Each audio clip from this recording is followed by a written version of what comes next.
particular transaction is accepted or rejected. So this is very important, and these services are automatically given by the payment gateway. So payment gateway is very important factors when we do the business in e-commerce application.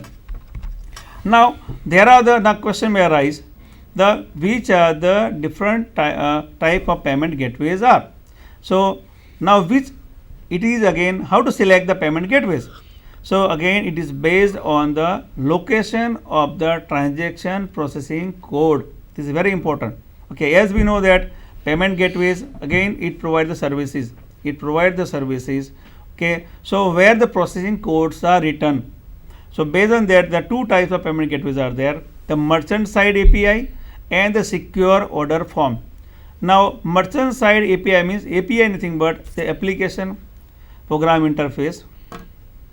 The merchant side API, the transaction processing code reside on the e-commerce merchant server and accesses the payment gateway by using an API calls. API is again some services. We may use some API services which are helpful to do some transaction very much securely, but all the codes are reside on the merchant servers. So they have its own servers and all the codes are reside on there. So it is much secure compared to some others. So the merchant the business, the person who want to do business, they have to decide where we have to select the payment gateway. Second is the secure order forms. Again is a more common implementation. So number of websites are available for supporting the payment gateways. So it redirects the customers to the website of the payment gateway providers. So there are some gateway provider anything but number of websites are available. So we have to select a particular website who are very much secure and have the good names to the market. We have to redirect this application customers website to the payment gateway service providers, and after the payment is processed, the customer is returned to the e-commerce merchants websites. So now here in secure order forms we are depend upon some other again service provider, and we are, before selecting the some other third party, okay, we must secure about ourselves whether it is a secure or not. This is very important. It must be stable, so we can say that it have its own images. Okay, because payment gateway may develop any, but we have to see the satisfactions, the how much whether the any we have to see the past of this particular service provider. If it is goodwill, then we may go for the secure order form. Otherwise we may go for the merchant side API, means all the transaction processing code are written in our own servers, and with the help of the different APIs we may do the transaction.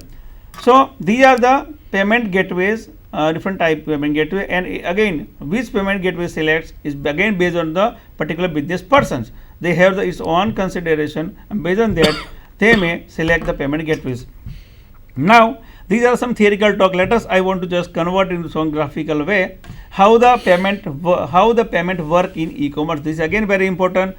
Now you may have some question, sir, how we do the payment in the whether it is as per the traditional commerce application or not. No, it is a little bit different than in the e-commerce. Again the payment in the forms of the basically e-forms. Now which are the things are supported to do the e-payments. Like as we know that the credit card we use, the bank account and PayPal balance. So there are the different ways to do the e-payments. So e-credit card, bank account and PayPal balance are, PayPal account is there. Both, yes, very important thing is both the side, the PayPal account must be required whether the seller side or buyer side, because the e-payment must be communicated between the two PayPal account, seller and the buyer. Again other sides, in the buyer side, send to the new seller, send to friends, bank account and PayPal balance. Okay, so which specification buyer has given, Suppose seller want to send something, some amount to the buyers basically.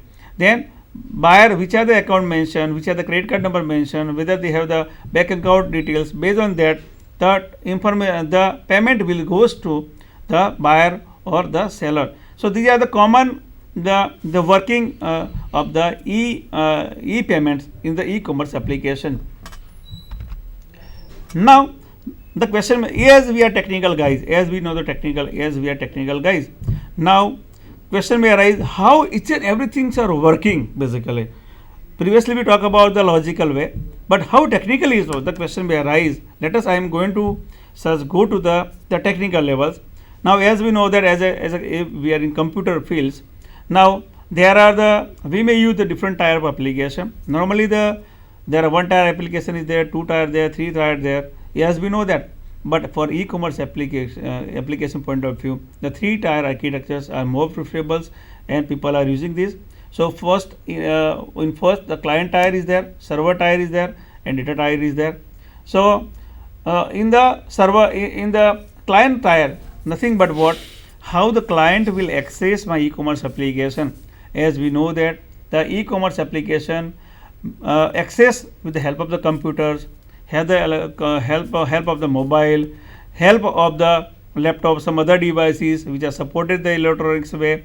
So these are the very important, because the expectation of the customers nowadays is highly, because now everyone has the mobile is again the become the buzzword, and everyone are using the mobile. Now they want to do their own businesses, whether it is a B2B categories, B2C category, or C2C categories they want. So they nothing but the technically tools, some websites are working on the particular platforms. Like in server side, server again have a lot of business rules and regulations are there. Okay, in application servers are there. Application server has the number of services are there. We can say that the transaction, how do the transaction, how the security will be maintained, session should be maintained between the client to the servers, how the resource pooling will be happen, how we do the load balancing. Suppose there are the example is, suppose the 1 lakh customers and business people want to do business on the particular, then how we do the load balancing, again very important factors.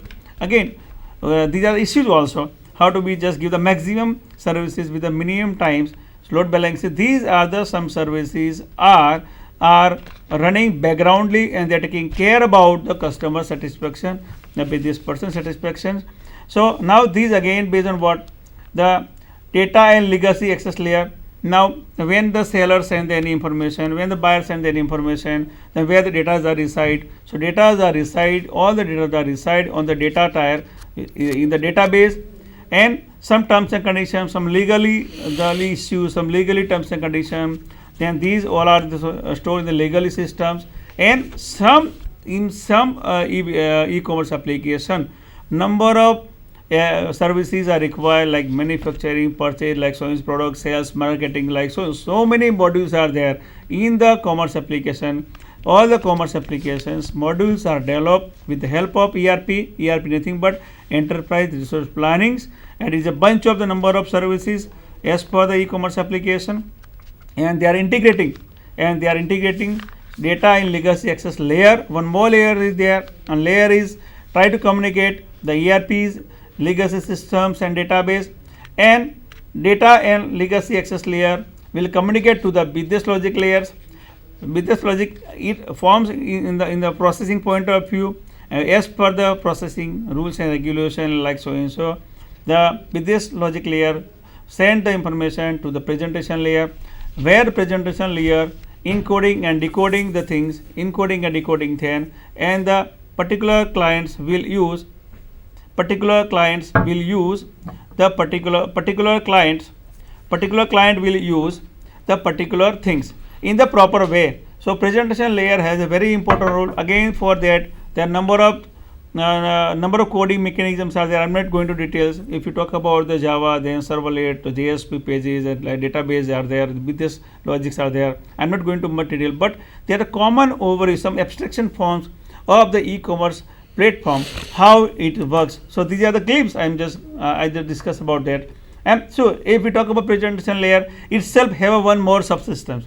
It have the number of components, how to do the encoding, decoding as per the user understandable forms, data and legacy access layer. Again, how to access the database, when you have to access the database, because when the thousands of the peoples are using the e-commerce application, then obviously we have to talk about the securities. Security again very important. How to do the session nothing but the connection between the client to the servers. Okay, if number of sessions are open, then how to, again, when you send any request, again the computer itself, the server where they're running the applications are responsible to give the appropriate responses on the appropriate times. So obviously require the load balancing approach are required. How to set the priorities are there, how to do the transactions are there. So these are the number of services are a very very important role to the e-commerce application, and the developer, the technical persons who are leading with the e-commerce application has to take care about that and have to ensure which are the customers, which are the web service providers are supported, provide the e-commerce services. Then they must ensure all must be think proper way, channelized way. So these are the application server based e-commerce platform architectures. Now the question may arise, these are the techniques. I am not going to much detail about how do we exactly implement the e-commerce application. So there are the some drawback of the e-commerce. Now which are the drawback of the e-commerce? As we know that anyone good or bad can easily start a business. This is very very important, because there are virtual commerce, we can say the e-commerce, electronic commerce. So the any persons who have some computer knowledge, they may start his own business, they may register themselves on the particular websites and they may do the business. How we know that the person is good or not? Because sometimes they are giving the wrong information on the websites, and the customers may attract to these particular websites and they will start the business. So what happened nowadays? The fraud occurs basically, and there are many bad sites which eat up the customers' money. So because when we assume that which are the applications running on the web in the e-commerce, it is a trustable, but the question may arise about trustability. Now the persons, whether it is good reputed, where it located, okay, whether what is with the impression toward the societies. So based on that, when any because customers don't know about which type of customers are there. So based on the only the website information, they are doing their business. And as we know that when you talk about the business, that the payment should be again transferred to the senders, basically sellers. And sometime what happen when we transfer the money, and sometimes they are not work as per terms and condition, and the where hard earned monies are goes to the wrong person, the bad persons, and this is again the one drawback of the e-commerce application compared to the traditional commerce application. We know the so and so companies, so we may deal and we ensure that the company is good and reputed, so our money will not be lost any times. We may, as a company, will give the recoveries, and like if some problem occurs there, so this trustability is very very important factors. But if we say about the any person can do the with the help of e-commerce, then the money will not be recovered, and that is why in the newspapers we know that some in the crore lakhs rupees, 1,000 rupees of hard-earned money are just eat ups by the wrong customers, or bad customers, and that are the drawback of the e-commerce. Second is what? There is no guarantee of the product qualities. Again, on the website, because we are not touch the particular products. On the website they are giving the excellent information, but when we just receive the particular products, then sometimes it differ as per the terms and condition. The e-commerce does not allow you to experience the product before the purchase. When it comes to pictures, suppose when we want to wear a pant, we want to purchase a pant shirt basically, then it will not give the experience whether the pant and shirt or suit are fit to my body or not, because when we deal with the e-commerce, then it will be sent to us.